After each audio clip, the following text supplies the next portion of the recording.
స్పష్టంగా చెప్పారు. తప్పు జరిగిందనేటువంటి విషయం అర్థమైంది. అందుకే ఇవాళ గవర్నమెంట్ డిఫెన్స్లో పడిపోయి ముఖ్యమంత్రి గారు ఎదురుదాడికి పాల్పడతా ఉన్నారు, బ్లాక్మెయిల్కు పాల్పడతా ఉన్నారు. అటెన్షన్ డైవర్షన్ పాలిటిక్స్కు ముఖ్యమంత్రి గారు ఇవాళ ప్రయత్నం చేసి మాకు మైక్ ఇవ్వకుండా ఏకపక్షంగా కాంగ్రెస్ పార్టీ సభ్యులను మాట్లాడించి వాళ్ళే ఇవాళ సిబిసిఐడి అని అనౌన్స్ చేసుకుంటారు, ఎథిక్స్ కమిటీ అని అనౌన్స్ చేసుకుంటారు. అంటే పూర్తిగా డైవర్షన్ పాలిటిక్స్. డిఫెన్స్లో పడ్డారు కనుక, సమాధానం లేదు కనుక మంత్రి గారి కంపెనీ అవినీతికి పాల్పడిందని రెడ్ హ్యాండెడ్గా పగలు దొరికిపోయినారు, ఆధారాలతో సహా దొరికిపోయినారు. అందువల్ల ఈ డైవర్షన్ పాలిటిక్స్. ఏమనంటే దళిత యాంగిల్ తెస్తున్నాడు, ఇంకొక వైపు మా తమ్ముడు కౌశిక్ రెడ్డి గారి మీద ఎథిక్స్ కమిటీకి రెఫర్ చేస్తామని. అంటే ఇది ప్రశ్నించే గొంతుల మీద దాడి. మొదటి నుంచి కూడా కౌశిక్ రెడ్డి గారు నిక్కచ్చిగా ఈ ప్రభుత్వ వైఫల్యాలను ప్రశ్నిస్తున్నాడు. ఈ ప్రభుత్వంలో జరుగుతున్న అవినీతిని కౌశిక్ రెడ్డి గారు ప్రశ్నిస్తున్నారు. కౌశిక్ రెడ్డి గారు గట్టిగా మాట్లాడుతున్నాడు కనుక ఆయన మీద రేవంత్ రెడ్డి గారు పగబట్టినట్టు చేస్తున్నాడు.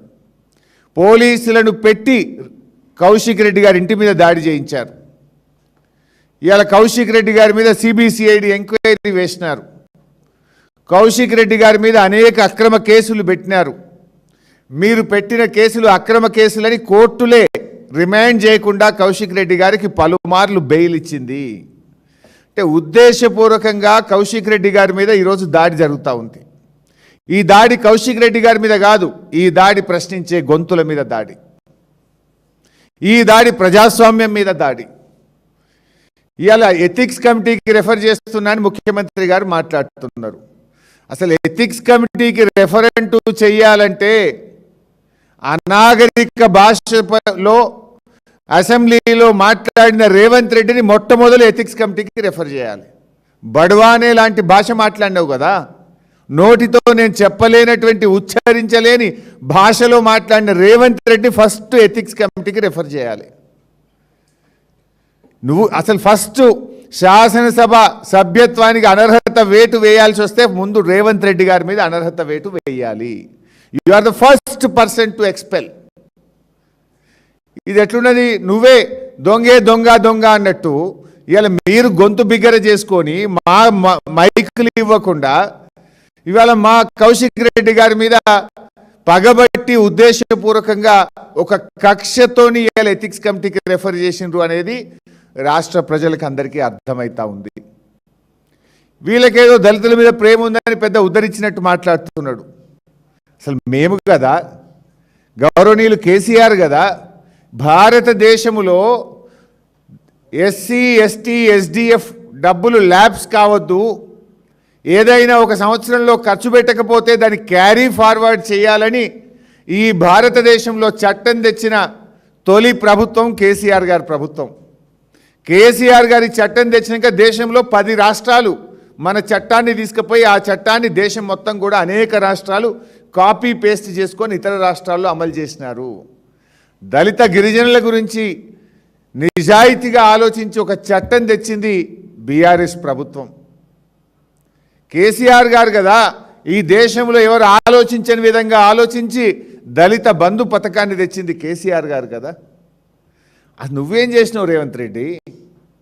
2024-25 నీ ప్రభుత్వం ఏర్పడ్డ మొదటి సంవత్సరం ఎస్సీ సంక్షేమం మీద మీరు పెట్టిన ఖర్చు 1395 కోట్లు, ఓన్లీ 1395 crores. అదే బీఆర్ఎస్ పార్టీ 2021-22లో ఎస్సీ సంక్షేమం మీద పెట్టిన ఖర్చు 7361 కోట్లు. 7361 కోట్లు ఒక సంవత్సరం మేము ఖర్చు పెడితే రేవంత్ రెడ్డి పాలనలో మొదటి సంవత్సరం ఖర్చు పెట్టింది 1395 కోట్లు. నీ ప్రేమ మాటల్లో, మా ప్రేమ చేతల్లో. ఎస్సీ కార్పొరేషన్ మీద మీరు 3267 కోట్లు కేటాయించి ఖర్చు పెట్టింది కేవలం 28 కోట్లు. ఇదా నీ ప్రేమ దళితుల మీద? 3267 కోట్లు కేటాయించి 2.5 ఏళ్ల నీ ప్రభుత్వంలో దళితుల కార్పొరేషన్ మీద పేదలకిచ్చే సంక్షేమ పథకాల మీద నువ్వు పెట్టింది 28 కోట్లు. ఇది నీ ప్రేమ. దళిత బంధు పథకానికి ఈసారి బడ్జెట్లో 0 నిధులు కేటాయించినవు. ఇది నీ ప్రేమ. ఎస్సీ ఎస్టీ ఎస్డిఎఫ్లో 40% కూడా ఖర్చు చేయలేదు నువ్వు. నీ బడ్జెట్లో 2 సంవత్సరాలు కూడా ఖర్చు చేయలే. ఇది నీకు దళితుల మీద ఉన్న ప్రేమ. అన్నీ కపట ప్రేమ, మొసలి కన్నీరు తప్ప ఎస్సీ ఎస్టీల మీద రేవంత్ రెడ్డికి నిజమైనటువంటి ప్రేమ లేదు. బడా బడా కాంట్రాక్టర్లకు బిల్లులు ఇచ్చినావు కానీ మా ఎస్సీ ఎస్టీ విద్యార్థులకు నువ్వు కనీసం ఫీజు రియంబర్స్మెంట్ ఇవ్వలేదు. నీ ఎస్సీ డిక్లరేషన్ ఒక్కటి కూడా నువ్వు ఈరోజు వరకు అమలు చేయకుండా దళిత గిరిజనులను మోసం చేసిన చరిత్ర రేవంత్ రెడ్డి గారిది, ఆయన ప్రభుత్వాన్ని. ఇవాళ విషయం స్పష్టం. మంత్రి గారి కంపెనీ అవినీతికి పాల్పడ్డది. ఇది నేను చెప్పలే, రేవంత్ రెడ్డే చెప్పిండు అసెంబ్లీలో. నేను చెప్పలే, మైనింగ్ మంత్రే చెప్పిండు అసెంబ్లీలో. అవినీతికి పాల్పడ్డది, తప్పు చేసింది. నేను అంటున్నా, మరి మంత్రి గారు అవినీతికి పాల్పడ్డప్పుడు సిబిసిఐడి ఎట్లనే ఎంక్వైరీ చేయగలుగుతుంది ఆయన మంత్రిగా ఉండగా? మంత్రి మీద మంత్రి ఈజ్ ద గవర్నమెంట్. ఆ గవర్నమెంట్ కింద పనిచేసే పోలీసులు గవర్నమెంట్ మీద ఎంక్వైరీ చేస్తారా? అసలు రాష్ట్ర చరిత్రలో, ఈ భారతదేశ చరిత్రలో ఎక్కడన్నా మంత్రి తప్పు చేసి ఉండని ఆ మంత్రి కింద పనిచేసే పోలీసులు రిపోర్ట్ ఇచ్చిన ఉదంతం ఒక్కటన్నా ఉన్నదా? అసలు జరుగుతుందా ఇది?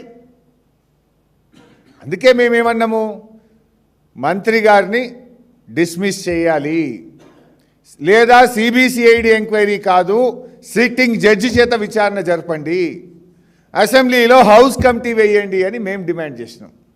కానీ రేవంత్ రెడ్డి మంత్రిని కాపాడడానికే సిబిసిఐడి ఎంక్వైరీ వేసిండు.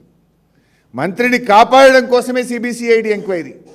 నిజంగా నీకు చిత్తశుద్ధి ఉంటే మంత్రిని బర్తరఫ్ చేసి సిబిసిఐడి ఎంక్వైరీ చేయి. నిజంగా నీకు చిత్తశుద్ధి ఉంటే హౌస్ కమిటీ అయి సిట్టింగ్ జడ్జితో విచారణ జరిపించు. ఇదంతా కూడా ముఖ్యమంత్రి గారు మంత్రిని కాపాడే ప్రయత్నం. ఇలా ఇందాక మా ప్రశాంత్ గారు కూడా చెప్పారు, రాహుల్ గాంధీ ఏమో పార్లమెంట్లో రోజు జాయింట్ పార్లమెంట్ కమిటీ వేయాలంటాడు. అదానీ కుంభకోణాల మీద జాయింట్ పార్లమెంట్ కమిటీ వేయమంటాడు. స్టాక్ మార్కెట్ క్రాష్ అయిన దాని మీద జాయింట్ పార్లమెంట్ కమిటీ వేయమంటాడు. ఒకటి కాదు 10 సార్లు రాహుల్ గాంధీ గారు జాయింట్ పార్లమెంట్ కమిటీ వేయమని పార్లమెంట్లో ప్రభుత్వాన్ని నిలదీస్తూ వస్తున్నాడు. అంటే మీరు చేస్తే ఒప్పు, మేము చేస్తే తప్ప? మీ రాహుల్ గాంధీ అడిగితే ఒప్పు, బీఆర్ఎస్ పార్టీ అడిగితే తప్ప? ఎందుకు ముందుకు వస్తలేవు హౌస్ కమిటీ వేయడానికి? హౌస్ కమిటీ వేస్తే బయటకు వస్తాయి కదా. గతంలో నీ కాంగ్రెస్ పార్టీయే ఆ రోజు ఒగులాపురం మైన్స్ మీద హౌస్ కమిటీ వేసింది కదా మీరు. ఇప్పుడు ఎందుకు భయపడుతున్నారు హౌస్ కమిటీ వేయడానికి? అంటే ఇవాళ మేము ఈ స్కామ్ను బయట పెట్టాం. ఇవాళ ముఖ్యమంత్రి గారు ఏమంటున్నాడు, లేలే మేమే బయట పెట్టినాం, మేమే కట్టించినాం అంటుండు. కట్టలే. ఇలా ఏ కాంట్రాక్టర్ ఈ రాష్ట్రంలో పనిచేసినా సీనరీస్ ఛార్జెస్ కట్ చేస్తారు. అది ఆర్ఎన్బి రోడా, పంచాయతీ రోడా, ఓ హాస్పిటల్ కట్టినరా, ఓ బిల్డింగ్ కట్టినరా, ఓ మోరీ కట్టినా ఆటోమేటిక్ సీనరీస్ ఛార్జ్ కట్ అవుతుంది. పొంగులేటి గారు ఎక్కడనో హెచ్ఎండిసిఎల్లో ఒక కాంట్రాక్ట్ చేస్తే దాంట్లో సీనరీస్ ఛార్జ్ ఆటోమేటిక్గా ప్రతి కాంట్రాక్టర్ బిల్లో కట్ చేసినట్టు దాంట్లో కట్ చేసిండ్రు. దానికి అక్రమ మైనింగ్కు సంబంధం లేదు. అసలు ఫస్ట్ ఆఫ్ ఆల్ ఇల్లీగల్ మైన్కు సీనరీస్ ఛార్జ్ కట్టుడు ఉంటుందా? మైనే ఇల్లీగలా, దానికి ఫైన్ కట్టుడు ఎక్కడ ఉంటుంది? మీ మైనింగ్ డిపార్ట్మెంటే మంత్రి గారికి 2 షోకాజ్ నోటీసులు ఇచ్చింది, 2 లెటర్లు పొల్యూషన్ కంట్రోల్ బోర్డుకు రాసినారు, పెనాల్టీ 28 లక్షల రూపాయలు వేసినారు. ముందు పెనాల్టీ కట్టినరా మీరు? కట్టే చూపించి. మంత్రి గారికి 28 లక్షల పెనాల్టీ వేసినారు. కట్టినరా పెనాల్టీ చూపి రేవంత్ రెడ్డి? మేము రికవరీ చేసిన అంటున్నావు కదా. Did you recover the penalty? Show the record. Did you reply to the show cause notice? Show the reply. అసలు లెక్క చేయలేదు. నేనే రాజు, నేనే మంత్రి, వీని షోకాజ్ నోటీస్ నాకెంత, ఇది టిష్యూ పేపర్ లాగా పడేసిండ్రు. 2 సార్లు మైనింగ్ డిపార్ట్మెంట్ షోకాజ్ నోటీస్ ఇస్తే రిప్లై ఇయ్యలేదు, పెనాల్టీ వేస్తే కట్టలేదు, 2 సార్లు పొల్యూషన్ కంట్రోల్ బోర్డుకు యాక్షన్ తీసుకోమని స్వయంగా మైనింగ్ డిపార్ట్మెంట్ లెటర్ రాస్తే మంత్రి మీద యాక్షన్ తీసుకోలేక పొల్యూషన్ కంట్రోల్ బోర్డు సైలెంట్గా ఉన్నది తప్ప యాక్షన్ తీసుకోలేదు. This is clear. ఇంత స్పష్టంగా ఉంటే మేమేందో రికవరీ చేస్తామని బుకాయించే ప్రయత్నం. అందులో కూడా ఎన్ని తప్పులు మాట్లాడిందంటే మంత్రి గారిని కాపాడబోయి ఒక అబద్ధాన్ని దాచబోయి ఇంకొక 100 అబద్ధాలు ఆడినట్టు, ఒక తప్పును కప్పిపుచ్చుకోవడానికి అసెంబ్లీలో రెడ్ హ్యాండెడ్గా మరో 10 తప్పులు చేసింది ఈ ప్రభుత్వం. ఓపెన్గా దొరికిపోయింది. ఆయన మైనింగ్ మంత్రి వివేక్ గారు మాట్లాడుతూ అంటాడు, ఒక కంపెనీ కోసం హౌస్ కమిటీ వేయచ్చా అంటుండు. చిత్తశుద్ధుడు అయినా గతంలో కాంగ్రెస్ పార్టీ వేసింది ఓగలాపురం మైన్స్ అనే ఒక కంపెనీ మీదనే హౌస్ కమిటీ వేసింది కదా. మంత్రి గారు అంటారు, diesel generator operated mines have been permitted due to lack of electric meters. మీటర్లు దొరకలేవనంటే డీజిల్ జనరేటర్ను వీళ్ళే పర్మిట్ చేసిందట. మరి ఎంతమందిని పర్మిట్ చేసిండ్రో బయట పెట్టండి. ఎలక్ట్రిక్ మీటర్లు లేవని డీజిల్ జనరేటర్లు నడుపుకోమన్నారట. వీళ్ళు నడుపుకోమన్న కాగితం ఏదైనా ఉంటే బయట పెట్టండి. ఎన్ని కంపెనీలకు ఇచ్చిండ్రో బయట పెట్టండి. ఇన్ఫ్యాక్ట్ ఈ ప్రభుత్వం సిఎఫ్ఈ సిఎఫ్ఓ లేదని ఈ రాష్ట్రంలో మొత్తం క్రషర్లకు ఎలక్ట్రిసిటీ కనెక్షన్ కట్ చేసిండ్రు. క్రషర్ వాళ్ళను సిఎఫ్ఈ సిఎఫ్ఓ ఉందా తీసుకురండి, ఉంటేనే మళ్ళీ కరెంట్ కనెక్షన్ ఇస్తామని ఎవరైతే సిఎఫ్ఈ సిఎఫ్ఓ సబ్మిట్ చేసిండ్రో వాళ్ళకి కనెక్షన్ ఇచ్చిండ్రు. కొన్ని 100 కంపెనీలకు ఈ రోజు కూడా కరెంట్ లేదు. అంటే ఇది పర్మిషన్ లేదు, మైనింగ్ లైసెన్స్ లేదు, సిఎఫ్ఈ సిఎఫ్ఓ అనుమతులు పొల్యూషన్ కంట్రోల్ బోర్డు నుంచి లేవు కనుకనే ఇది ఇల్లీగల్ మైన్ కనుకనే జనరేటర్ మీద నడుపుతున్నారు. ఆ తప్పును ఒప్పుకోలేక మీటర్ల షార్టేజ్ ఉంది కనుక జనరేటర్ల మీద నడుపుకుంటున్నారు అని ఇంకొక తప్పు ఆయనను దాచబోయి మైనింగ్ మంత్రి గారు మరో తప్పు మాట్లాడినారు. ఇంకోటి అంటాడు ఆయన, హరీష్ రావు గారు ఆరోపించినట్టు నోటీసులు ఇచ్చినట్టు కూడా నాకు తెలియదు అంటాడు. నేను నోటీస్ కాపీలనే చూపిస్తున్నా కదా అసెంబ్లీలో. First show cause notice, second show cause notice, this is the demand notice, this is the penalty paper, this is the letter return to pollution control board for taking action. మంత్రి గారు అంటారు, ఆయన మంత్రి, ప్రభుత్వం నోటీసులు ఇచ్చినట్టే నాకు తెలియదు అంటాడు. ఇంకోటి అంటాడు మంత్రి గారు, కేవలం ఇది 4 లక్షల రూపాయలే, 4 లక్షల రూపాయల దానికి ఇంత మాట్లాడతారా అంటాడు. ఫస్ట్ డిమాండ్ నోటీస్లోనే 28,50,000 రూపాయలు పెనాల్టీ కట్టమని నీ మైనింగ్ శాఖనే నోటీస్ ఇచ్చింది. అప్పుడు ఎప్పుడు మొదటిసారి ఇన్స్పెక్షన్ చేస్తే 5,130 మెట్రిక్ టన్నుల మెటల్ ఉంది కనుక దానికి 28,50,000 కట్టమన్నారు. రెండవసారి ఇన్స్పెక్షన్ చేస్తే 11,200 మెట్రిక్ టన్నులు దొరికిందని షోకాస్ నోటీస్ ఇచ్చిండ్రు. అది క్యాలిక్యులేట్ చేస్తే ₹1,00,00,000 పెనాల్టీ అవుతుంది. రెండవసారి తప్పు చేస్తే 1 ఏడాది జైలు శిక్ష వేయాలని రూల్స్ చెప్తా ఉన్నాయి. ఇది 2 రోజుల లెక్క, ఇది ఎన్నేళ్ళకెళ్ళి నడుస్తుంది? ఇది మొత్తం లెక్క తీస్తే ఇప్పుడు ఇన్స్పెక్షన్ చేసిన రోజు ఉన్నదే లెక్క పట్టింది వీడు మైనింగ్ డిపార్ట్మెంట్. మరి నిజంగా ఈ 2.5 సంవత్సరాల నుంచి రోజుకు ₹1,00,00,000 అంటే ఎన్ని వందల కోట్ల అవినీతి జరిగింది, ఎన్ని వందల కోట్లు ఈ కంపెనీకి పెనాల్టీ వేయాలి. మైనింగ్ డిపార్ట్మెంట్ పోయినాడే ఓసారి 28,50,000, ఎప్పుడు 5,000 దొరుకుతాయి, రెండవసారి 11,000 అంటే న్యాచురల్గా ₹1,00,00,000. ఇట్లా ఎన్నిసార్లు ఎన్ని రోజులు అక్రమ క్రషింగ్ జరిగింది అదంతా లెక్కబెట్టి వేస్తే కొన్ని వందల కోట్ల రూపాయలు రాష్ట్ర ఖజానాకు నష్టం జరిగింది. శ్రీధర్ బాబు గారు అంటారు, పొంగిలేటి గారు ఏదో అన్నారని ఏదో ఒక పత్రికలో వస్తే దాని మీద హరీష్ రావు గారు మాట్లాడుతుండ్రు అంటాడు. ఏదో పత్రిక కాదు, మైనింగ్ మంత్రి పత్రిక వెలుగు పత్రికలోనే పొంగిలేటి గారు మాట్లాడినటువంటి స్టేట్మెంట్ వచ్చింది. దాన్నే నేను బయట పెట్టినా కదా. ఆరోపణలు చేయడం సరికాదు అంటాడు శ్రీధర్ బాబు గారు. ఆరోపణలు చేయలే, నేను పక్కా ఆధారాలతో మాట్లాడిన శ్రీధర్ బాబు గారు.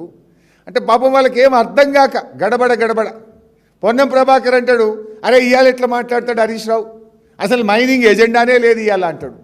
పాపం ఆయన ఒక క్యాబినెట్ మంత్రి. పరిశ్రమల శాఖలో భాగంగానే మైనింగ్ కూడా ఉంటుంది. మైనింగ్ కూడా ఆ రోజు ఎజెండాలో ఉన్నది, పద్దు మీద చర్చ జరుగుతుందనే కనీస విషయం కూడా పొన్నం ప్రభాకర్ గారికి తెలియకపోవడం శోచనీయం. భట్టి విక్రమార్క గారు లేచి అంటాడు, హరీష్ రావు గారు చెప్పింది వాస్తవమో అవాస్తవమో ఎవరికి తెలుసు అంటుండు. నేను ఆధారాలతోనే చూపిస్తుంటే అవినీతి జరిగింది, పెనాల్టీ పడ్డది అని మీ మైనింగ్ మంత్రి చెప్తాడు, అవినీతి చేసింది మంత్రి కంపెనీ అని నీ ముఖ్యమంత్రి చెప్తాడు. బట్టి విక్రమార్కలేష్ అంటాడు అవినీతి జరిగిందో లేదో హరీష్ రావు గారు ఏదో చెప్తుండు అంటాడు. అంటే ఈ రకంగా అడ్డగోలుగా మాట్లాడుతున్నా అన్నాడు. ఇట్లా చాలా విషయాలు ఉన్నాయి. ఆదిసీన్ అంటాడు అరే మీరు కంప్లైంట్ ఇవ్వచ్చు కదా అని ప్రభుత్వం ఇప్పు అంటాడు. ఎందుకు ఇవ్వలే కంప్లైంట్? మా తమ్ముడు ఎర్రోళ్ళ శ్రీనివాస్ చీఫ్ సెక్రటరీకి, సెక్రటరీ పొల్యూషన్ కంట్రోల్ బోర్డుకు, డైరెక్టర్ జనరల్ ఏసీబీకి, డైరెక్టర్ జనరల్ విజిలెన్స్కు, ఎంఏయుడికి, అందరికి ఒక 50 కంప్లైంట్లు ఇచ్చినాం. కంప్లైంట్ ఇవ్వలేదా? అంటే ఇట్లా ముఖ్యమంత్రి కూడా ఇప్పుడు మా అన్న చెప్పింది నేను రిపీట్ చేయను, కానీ అసలు రాఘవకు రేవంత్ మన పొంగులేటికి ఏం సంబంధం? ఎవడో తోక సుట్టం ఉంటే రాఘవన్ మీద ఎట్లా ఆరోపణలు చేస్తారు అని మాట్లాడతారు. అంటే ఈ రకంగా పొంగులేటి గారిని కాపాడబోయి 100 అబద్ధాలు ఆడినారు. దొరికిపోయింది, స్పష్టంగా దొరికిపోయింది. ఈ బుకాయించే ప్రయత్నంలో తికమకబడి మరిన్ని తప్పులు చేసి రెడ్ హ్యాండెడ్గా దొరికిపోయింది. దాని నుంచి తప్పించుకోవడానికి నా మీద వ్యక్తిగతమైనటువంటి దాడి, దాని నుంచి తప్పించుకోవడానికి మా కౌశిక్ రెడ్డి గారి మీద ఎథిక్స్ కమిటీ అనేటువంటిది, దాని నుంచి తప్పించుకోవడానికి దళిత్ అనే యాంగిల్ తెచ్చి వాళ్ళకేదో ప్రేమ ఉన్నట్టు మాకేదో లేదన్నట్టు ఒక గంట సేపు ఊకదంపుడు ఉపన్యాసం ఇచ్చే ప్రయత్నం చేసిండ్రు. అంటే పొంగులేటి గారి విషయాలు బయటపెట్టంగానే నా మీద బురద జల్లేటువంటి కార్యక్రమానికి ఇవాళ ఆయన పాల్పడ్డారు. ఏమంటాడు? నేను నా కుటుంబ సభ్యులు ధరణిని ఉపయోగించి బాలానగర్ మండలంలో నేనేదో అవినీతికి పాల్పడ్డా అంటాడు. నేను అంటా ఉన్నా, నువ్వు నా బావమరిది పేరు తీసినావు, నా తమ్ముడు పేరు తీసినావు, ఓకే, నా బావమరి మీద ఆరోపణలు చేసినావు, నా తమ్ముడి మీద ఆరోపణలు చేసినావు, హౌస్ కమిటీ వేయడానికి హరీష్ రావు రెడీయా అని నన్ను అడిగినావు కదా. I'm ready. నీ తమ్ముళ్ళు చేసిన భూ కుంభకోణాల మీద, నీ తమ్ముళ్ళు చేసిన టీడీఆర్ కుంభకోణాల మీద, నీ తమ్ముడు చేసిన కేఎల్ఎస్ఆర్ టెండర్ల కుంభకోణం మీద నువ్వు రెడీ అయితే నా తమ్ముడి మీద నేను కూడా రెడీ, ఇద్దరం కూడా ఎంక్వైరీకి ఇద్దాం. నా బావమరిది మీద ఆరోపణ చేసినావు కదా, నేను రెడీ. నీ బావమరిది సృజన్ రెడ్డి అమృత్ టెండర్లలో చేసిన కుంభకోణం మీద, నీ బావమరిది సృజన్ రెడ్డి సింగరేణిలో ఓబీ టెండర్లలో చేసిన కుంభకోణాల మీద నువ్వు రెడీ అయితే నేను రెడీ రేవంత్ రెడ్డి. ఇంకో మాట చెప్తున్నా, నేను చెప్పిన హౌస్ కమిటీ వేయకు, నువ్వు చెప్పిన సిబిసిఐడి వద్దు, ఇద్దరం కలిసి హైకోర్టు సిట్టింగ్ జడ్జి చేత విచారణ జరిపిద్దాం. Are you ready mister Revanth Reddy? Let's give it to high court sitting judge. నిజాలు బయటకు రాని. I'm ready. Are you ready? తోక ముడిచి బారిపోకు, చిల్లర మాటలు మాట్లాడకు, నీ చెంచాగాళ్ళతో నన్ను తిట్టించే ప్రయత్నం చేయకు. దమ్ము ఉంటే, నిజాయితీ ఉంటే come on, will give it to sitting judge. Are you ready? లేదంటే క్షమాపణ చెప్పు, తప్పుడు ఆరోపణలు చేసినందుకు క్షమాపణ చెప్పు. నేనెన్నడూ పొంగిలేటి గారికి ఫోన్ చేయలే.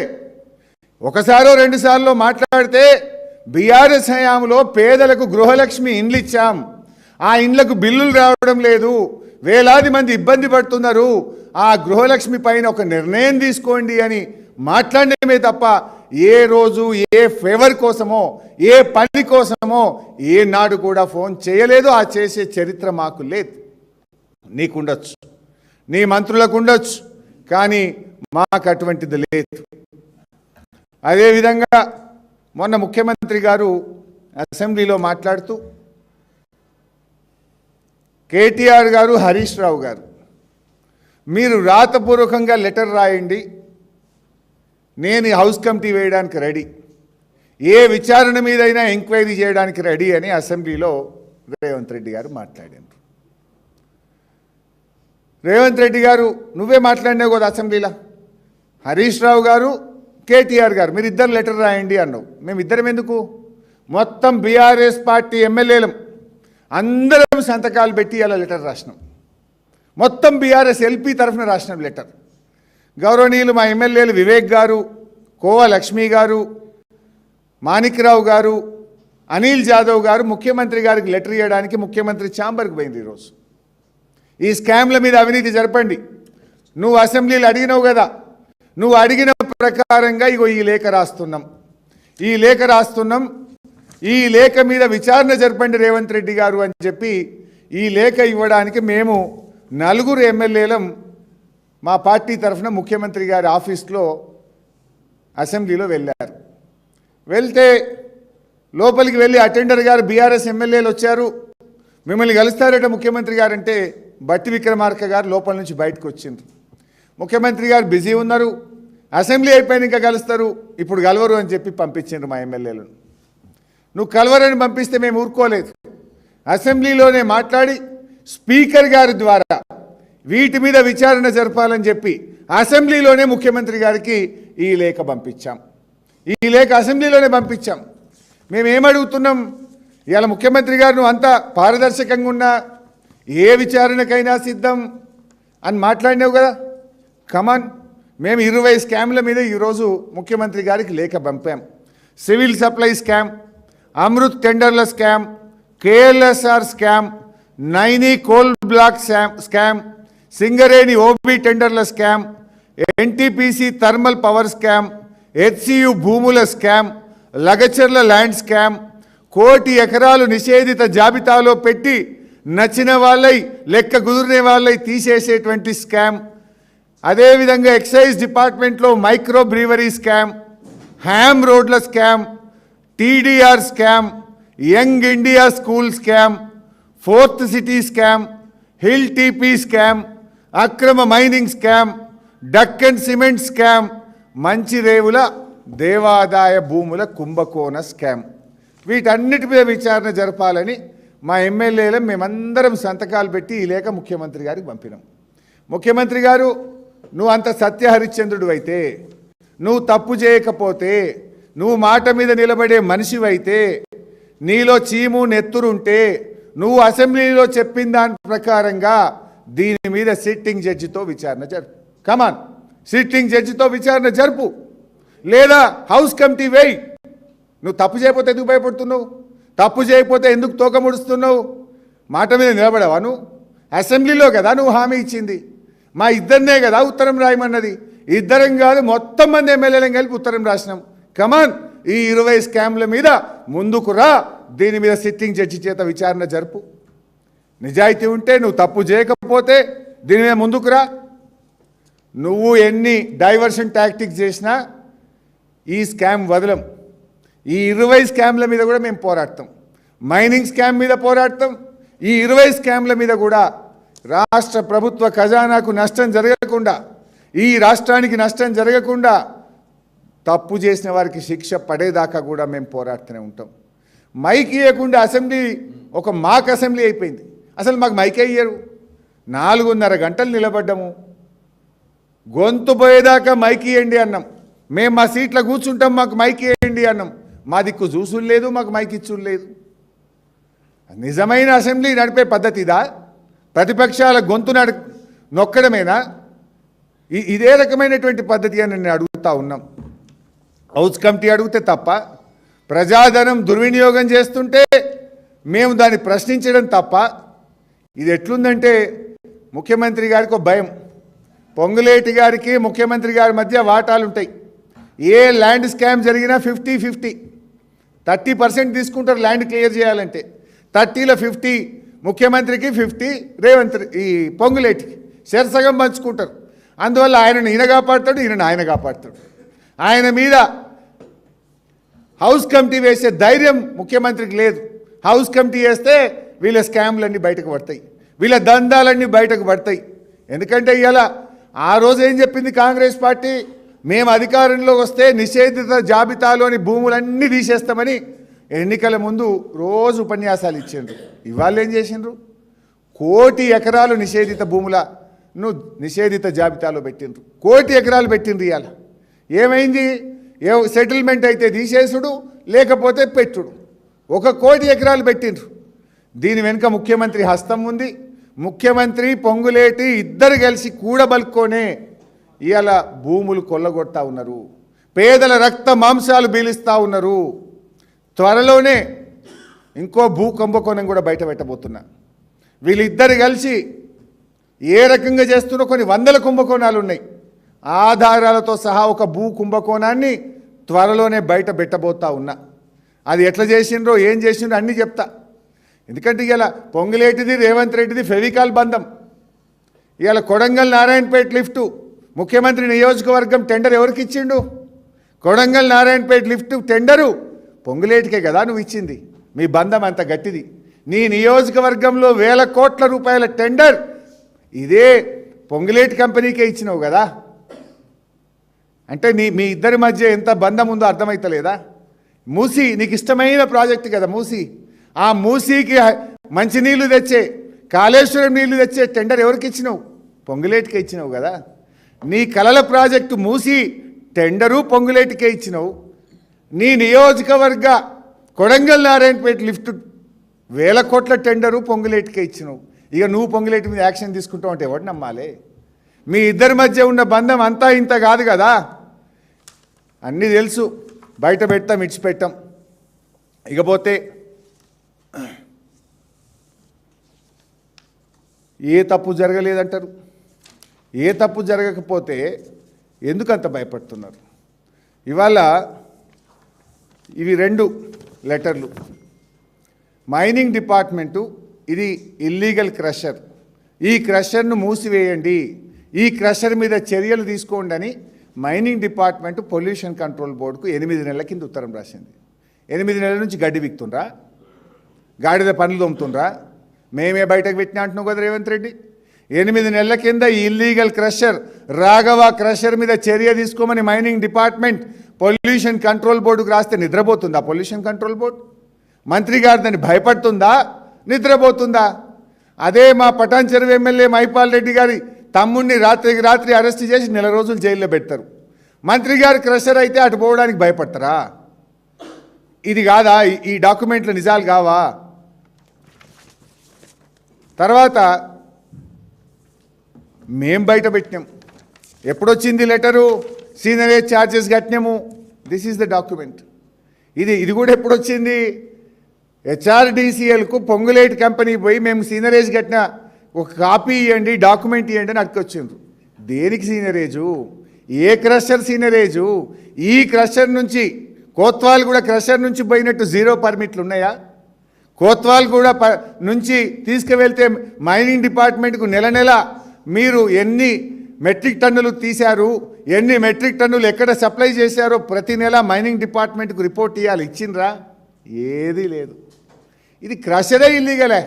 మైనింగ్ డిపార్ట్మెంట్ యొక్క పరిధిలో లేకుండా ఏ మైనింగ్ పరిమితి లేదు, ఇండస్ట్రీస్ అనుమతి లేదు, పొల్యూషన్ కంట్రోల్ బోర్డు అనుమతి లేదు, ఏ అనుమతి లేదు.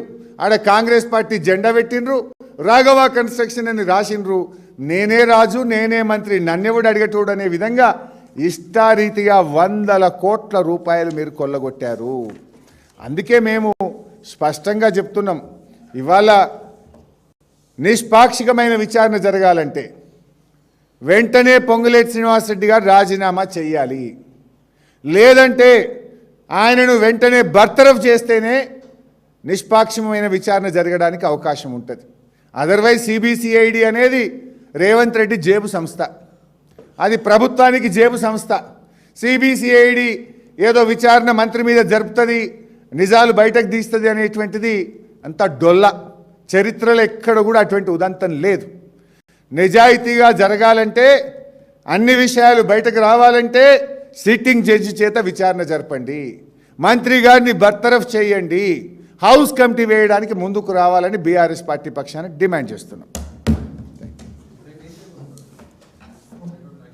తప్పకుండా ఉన్నది. ఏం చేస్తామనేది రేపు ఉదయం 10 గంటలకు మేమందరం ఇక్కడ నుంచి తెలంగాణ భవన్ నుంచి మా కార్యాచరణ ఉంటుంది. రేపు